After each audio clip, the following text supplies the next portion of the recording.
serve tradition, serve the father, psychologically speaking. Support the tradition because you live on it. There, in the old Mesopotamian story, the Enuma Elish, which you can read about if you're interested in, the original gods, who are really badly behaved, they're like 2-year-olds. In fact, they're a lot like 2-year-olds. They kill the primordial god, Apsu, who's the patriarchal god. They kill him and try to live on his corpse. Well, that's what we all do, right? Because we live on the corpse of our ancestors. You could say we live on the corpse of our culture. It's dead. And that's not a great place to live, so you have to keep revivifying it so the damn thing, stays active and awake. You stay on the corpse for too long, and then the devil or the demon of chaos comes back, and that's what happens in the Mesopotamian story. It's like, don't be thinking that you can stay on the corpse of your ancestors for too long without contributing to the revivification of the system.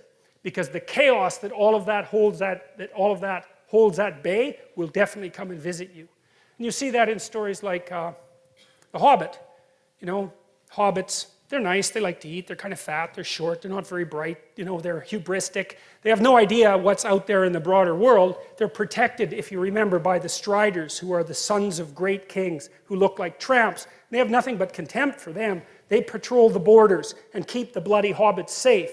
But out there in the periphery, all hell is brewing and chaos is generating and forming. And that's an archetypal story, and that's why people like that story so much. Because that's exactly right. Like, we're the hobbits, and we are protected from chaos by the spirits of our dead ancestors. And we're too damn stupid to know it. And we think, oh, well, we don't need them anymore. And that, to me, that's postmodernism. That's what the bloody universities are doing with the humanities. It's absolutely appalling. And we will pay for it. So, unless we wake up, and hopefully we'll wake up, because that would be better than paying for it, even though being awake is rather painful.